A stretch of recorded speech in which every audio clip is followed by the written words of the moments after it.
All right, time now for the powerful Buick motors by Jeff Dziekin. Oh, yeah, baby. Here we go. The 5 most powerful Buicks ever made. It's difficult to find an American manufacturer that didn't produce some of the most performance cars during the muscle car golden age. Buick was no exception. Iconic models such as the GSX Stage 1 wowed onlookers. Here we go with the first one. This is a 1960 Electra 225.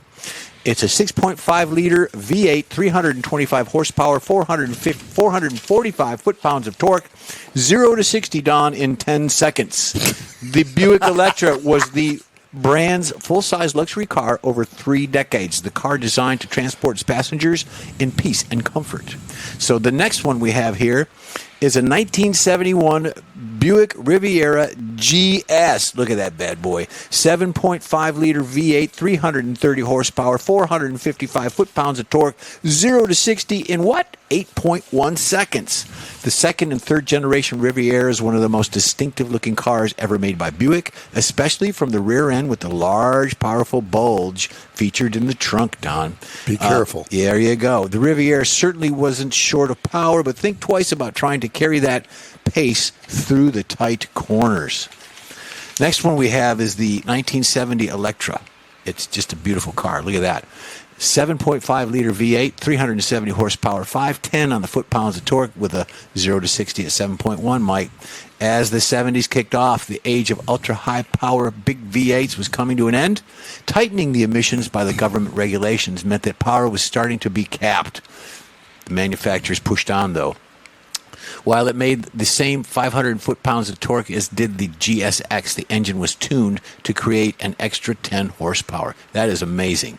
The next one we have is a 65 Riviera. Got a pattern here.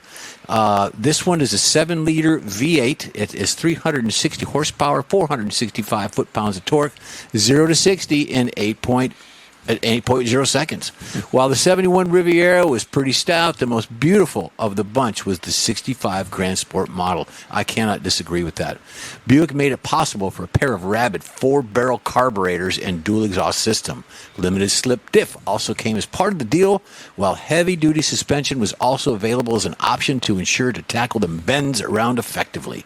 So there you go with that. That's a beauty. And the last one we have, this one brings back to reminiscent of my heart. My Aunt Jean had one of these cars. My cousin Douglas, who's a friend of the show, this was a beautiful car. I love this car. It's a 7-liter V8, 360 horsepower, 465 foot-pounds of torque, 0 to 60 in 6.5 seconds. I think you need a roll cage or something like that. The Wildcat sat below the Electra in the Buick's range as more of the performance-geared luxury offering. Its smaller size and therefore lighter weight meant it was more agile, and the road, it was quicker on the straights. So the Super Wildcat GS was a handy sleeper. It looked largely like a normal model, but with the sportier wheels, that puppy gave it away. There you go. Very nice, yeah. I remember the Wildcats when they first came out. And that was a bonus shot. Yeah, that Wildcat was really a nice-looking car. Okay.